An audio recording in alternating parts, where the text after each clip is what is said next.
Sabri Zamil Al-Munir kwa kueleza maneno yake haya kwamba Sheikh Ibn Uthaymeen amesema masaili ya taswiri ijtihadia haifai kupingana ndani yake, ni kusoma maneno ya Sheikh Al-Allama Saleh Al-Fawzan hafidhahullah ta'ala ambayo tumesoma katika majlisi zetu kwa nyuma. Pamoja na kuwa Sheikh Ibn Uthaymeen yeye mwenyewe ametoa fatwa ambayo tulizisoma kwamba maukifu yake na msimamo wake taswiri kwa aina zake zote mpaka hizi za kisasa ni muharrama, ni haram ila zile za dharura. Lakini mzungumzaji ukimsikiliza yule kijana anazungumza kana kwamba kauli hiyo haipo.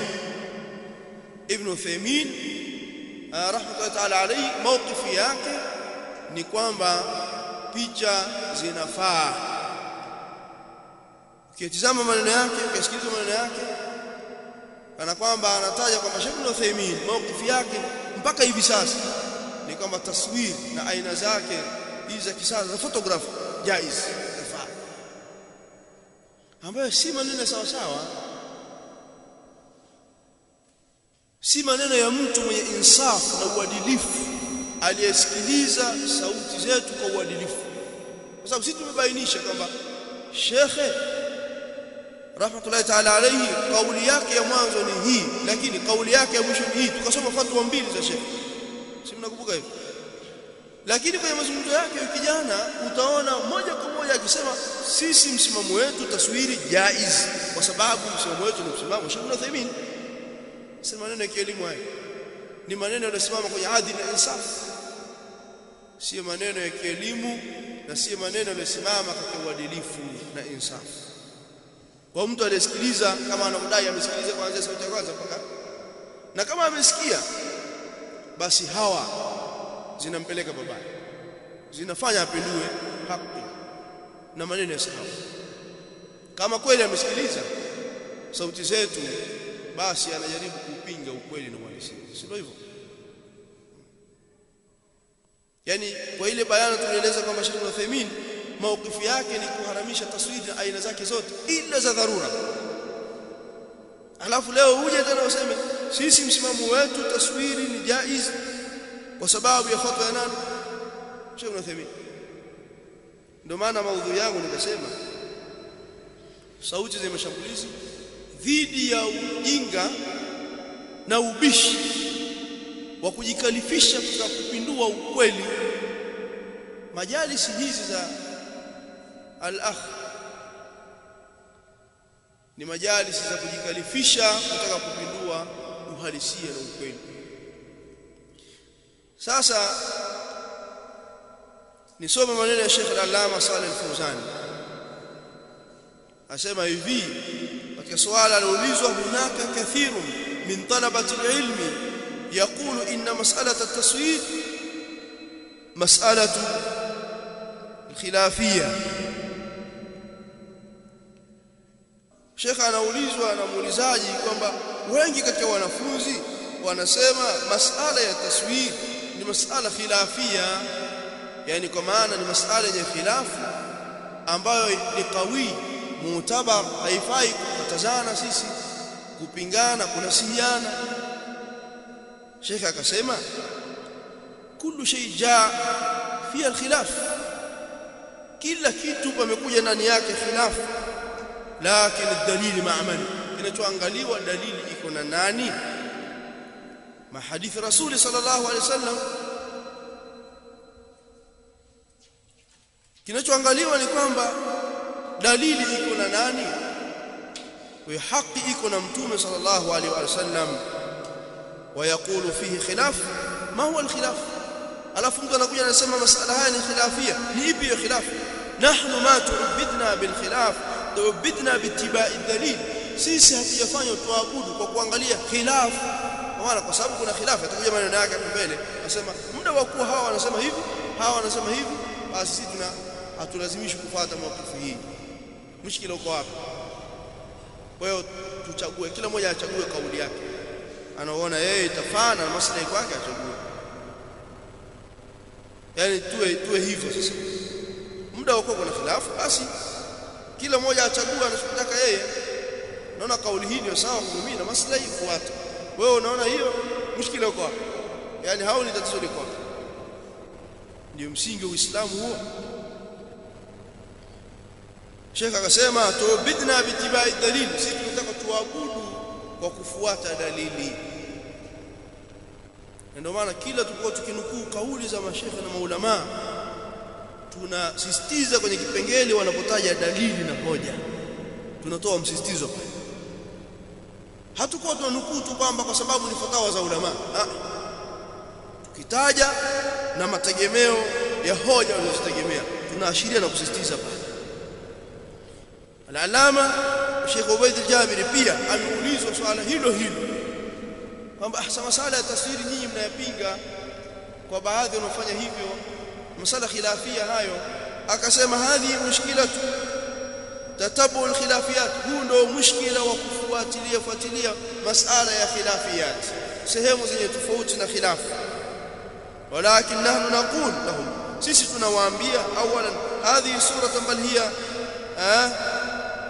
la sa'ala suratan lughatan wa aqlan wa shar'an. Sisi tunasema kwamba kwa mujibu wa dalili hizi pia ni sura kilugha, kiakili, kisheria, kisha kutaja adilla.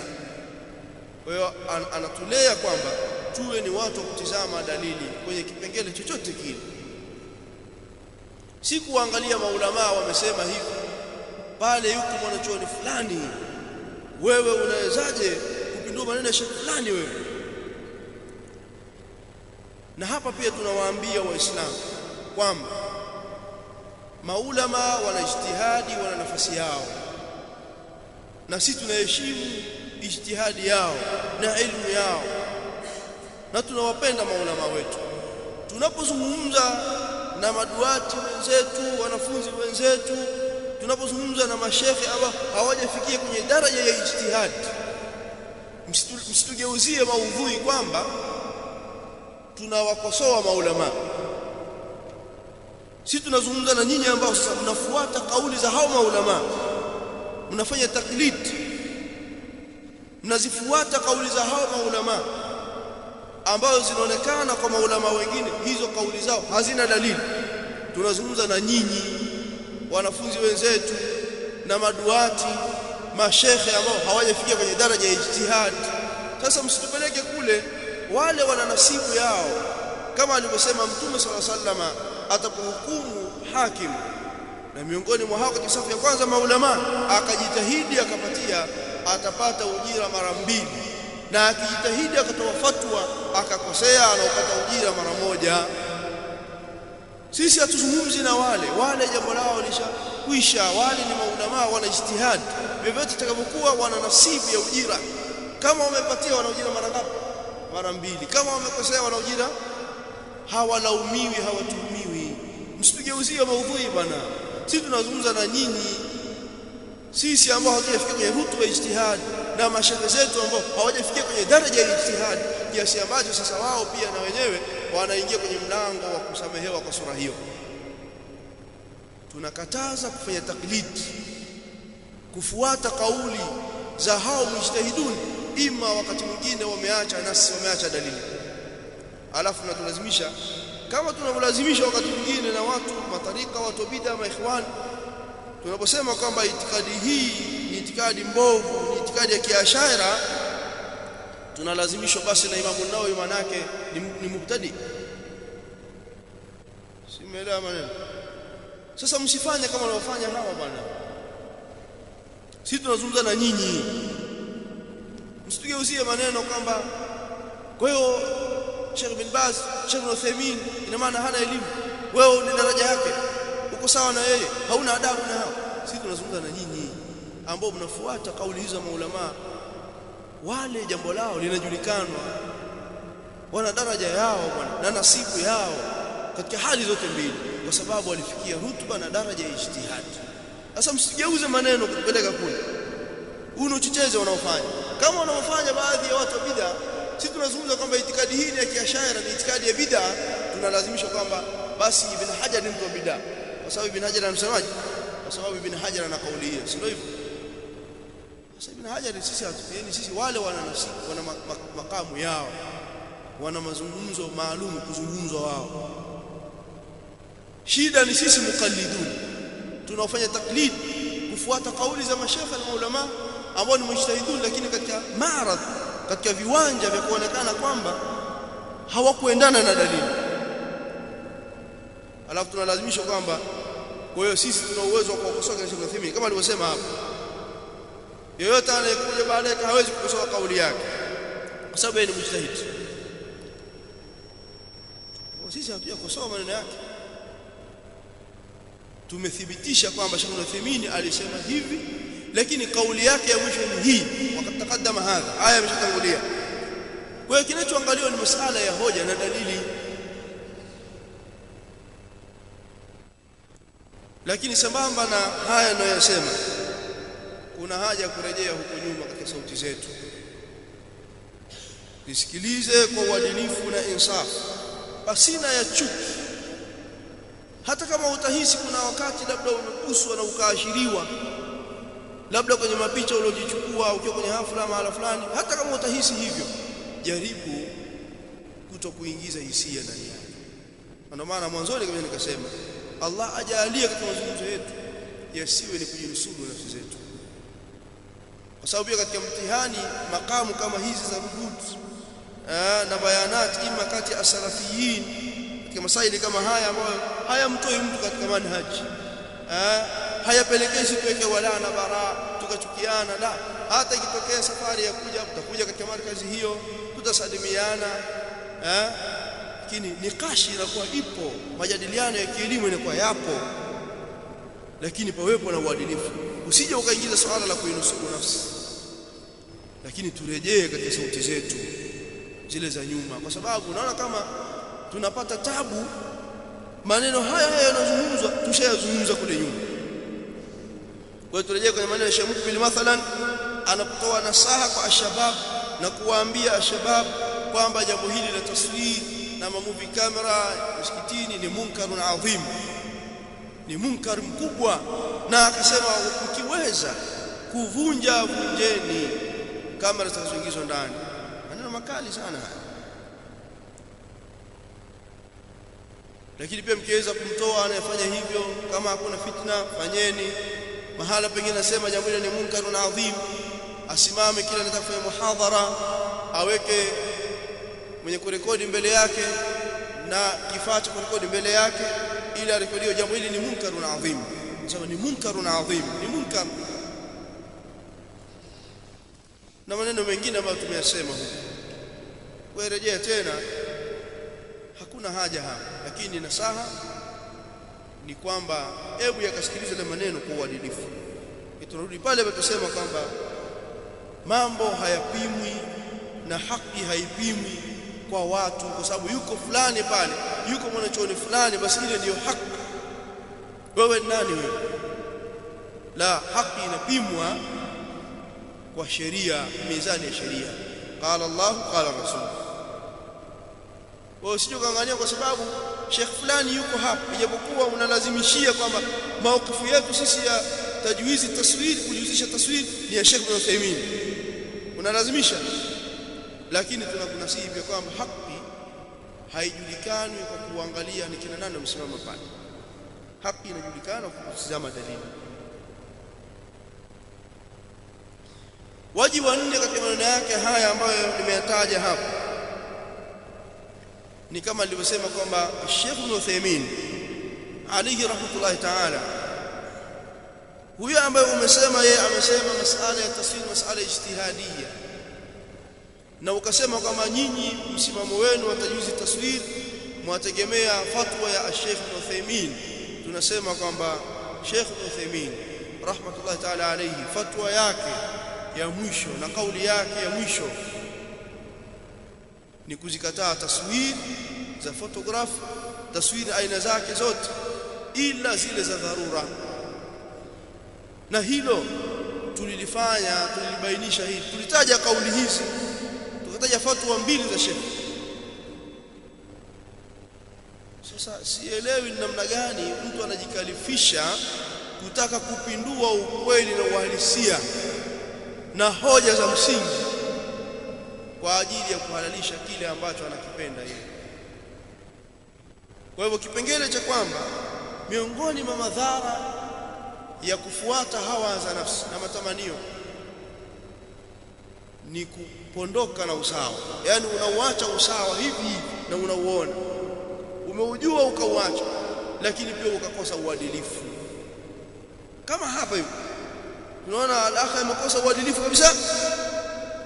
Yeye anasema mawqifu yetu ni mawqifu Sheikh Ibn Uthaymeen na wengine, na Sheikh bin Baz anamtaja Sheikh bin Baz, tutakuja katika majalis hapo mbele.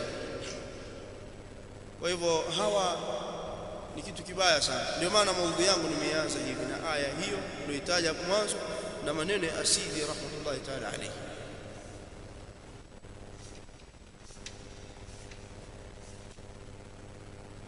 Sasa hivi ni 2:00 na ndio niko katikati kwenye majlisi hii ya kwanza, na wakati mwingine tunahofia kukata zile durusi tunazoendelea nazo kushughulika na mambo haya, lakini sasa tunafanyaje?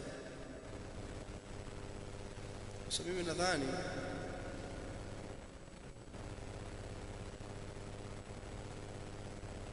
tutaangalia ikiwezekana darasa ya asubuhi pia tuiminye darasa ile, tuendelee na majlisi hizi ili tumalize, tuendelee na durusi zetu, sababu naofia sana kukata darasa na mtiririko wake ambao tunaendelea nazo kila siku. Lakini kuna wakati unakuwa hakuna budi kufanya hivyo.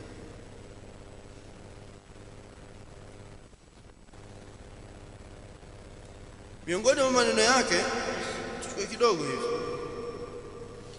aliyozungumza wakati anakosoa mihadhara yetu. Anasema hivi: haikuwa kauli ya baadhi ya mashekhe ni hoja juu ya baadhi, labda kwa kuwa hawa wamesema masala ya si ijtihadia. Haikuwa kauli ya baadhi ya mashekhe na maulama ni hoja kwa hawa, yani wanaosema taswir ni jaiz, yafaa, taswir ya photograph yafaa, haiwezi kuwa kauli yao ni hoja kwa hawa, na hawa wanasema ni haramu, haiwezi kuwa hoja kwa hawa. Umeelewa maneno hivi? Sasa hoja itakuwa nini? Hoja itakuwa ni nini? Unaweza kusema, yani yeye anasema maneno ya hawa tuliwashikilia sisi. Angalia sasa mafumu ya ndio pale nikasema wao wanaelewa kwamba sisi tumesimama mahala tu aliposimama maulama. Kwa hiyo hoja za hawa maulama mliosimamia nyinyi huko haziwezi kuwa ni hoja kwa hawa wanaohalalisha taswiri. Sasa kama ni hivyo, basi tutasumbuana sana. Lazima turudi kwenye msingi ule ule kwamba hoja kwa hawa ni dalili. Sisi tunataka tuangalie hawa wametumia dalili gani na hawa wametumia dalili gani. Hoja zao hawa ni 1, 2, 3, 4, 5, na kushamiri kwake na kuenea kwake lugha yake ni hii na hii na hii. Basi tunachukua kauli za maulama zenye hoja na dalili tunaziacha hizi, na hata tukiwaambia watu kauli hizi sio sawa, hatutohesabika kwamba sisi tunawakosea heshima maulama. Hilo litafanywa kama alisema Ibn Rajab, litasemwa na mtu ambaye ni mjinga, amekubui katika taklid. Yeye ni kufuata tu kauli za maulama, yeye haangalii dalili zinasemaje. Hao ndio wanaweza kututuhumu hivyo. Kwa hiyo kama ni hivyo, jawabu ni kwamba hakuna tiba kwenye haya isipokuwa ni dalili peke yake. Hoja za hawa zitakuwa ni hoja kwa hawa, au maneno ya hawa yatakuwa ni hoja kwa hawa muda wa kuwa yana dalili na hoja ndani yake. Na ndio tunajaribu kufanya kila tunapozungumza, tunasema angalia huyu ametaja dalili hizi na huyu pia angalia dalili hii vikataja, ili ujue kwa kwamba tunapokusudia wapi. Lakini kujikalifisha kwa maneno kama haya, kwamba maneno ya hawa hayawezi kuwa ni hoja kwa hawa, na baadhi ya mashaikh nayo hayawezi kuwa hoja kwa hawa. Kwa hiyo kwa maana sasa hasili yake nini? Mbele akasema, kwa hivyo wewe chukua kauli ya hawa na sisi tuchukue kauli ya hawa. Mushkila uko wapi? Unaona tija yake Kwa hivyo wewe kabla basi Soloka, chukua kauli ya hawa na sisi tuchukue kauli ya hawa. Mushkila uko wapi? Maana hakuna tatizo, sikuchagua tu, kila mmoja achagua anachokiona yeye. Sasa tukienda hivyo tutafika? Hatuwezi kufika. Ndio maana nasisitiza kwamba kila unapotoa kauli ya alim kwenye masala ambayo kuna mzozo, jitahidi kuangalia hoja wanazozitumia hawa ni zipi na hawa hoja wanazozitumia ni zipi, na lugha iliyotumika na istithnaati zipo au hazipo. Hii ndio ilmu. Ama kujikalifisha maneno tu hivi farik kama wanavyosema Al-Fauzani, hiyo sio elimu. Wewe ndio hivyo tunasakamwa na kupewa vitisho na maneno ya kulazimishiwa. Kuna mwingine atakuja kuyataja huko mbele maneno ya kulazimishiwa kwamba sisi tunawahukumu kwamba wanaosema kwa itlaqi masala ijtihadia hivi na hivi hawa hawana fiqh. Tumenukuu maneno Ibn Qayyim pale kwamba anayesema hivi hasemi mtu ambaye ni faqih mwenye maarifa, ikatuhumiwa kwamba unaona dharau zake Soloka na mfano wake. Ndio maneno ulama. Mbaya zaidi, angalia hawa hajasema nimetegemea wapi. Wanasema hawa ni kitu kibaya sana, ni sumu, kama anasema yeye ni da, anasema hawa ni daun tena zaidi. La hakadha au ma hakadha turadu al-ibliyasat. Situkuambie tu hivi, mazingatio ni dalili, sio kila mtu achague kauli yake. Tukienda hivyo tutaharibu dawa, na Uislamu hauko hivyo. Hili tumelizungumza huko nyuma, na ndio maana maneno ya Sheikh Saleh Al-Fauzan akasema kinachozingatiwa wanapotaja khilafu kwenye masala ya tafsiri na mengine, dalili iko wapi, iko na nani? Mwenye dalili ndio kwenye haki. Sheikh Ubayd al-Jabiri pia lujnatu daima wal-iftaa wasema masala ya taswir hizi za fotografi, taswiri za video na kadha zinaingia kwenye haramu kwa sababu ya dalili hizi na hizi na hizi. Wewe inapaswa kuwapinga ambao wako upande mwingine. Nitakuja kutaja huko mbele. Sasa kuna masala ijtihadia, wazungumza yeye asema hivyo. Sasa maelekezo haya yatakuja hapo mbele.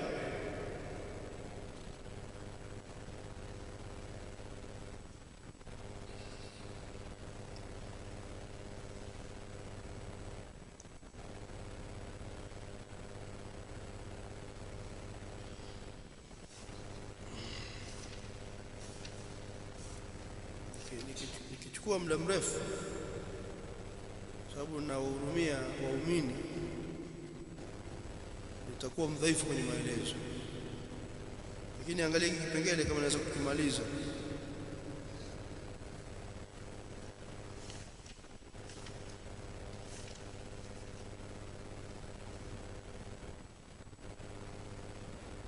Tutakifanya asubuhi inshallah taala, na sitakimaliza.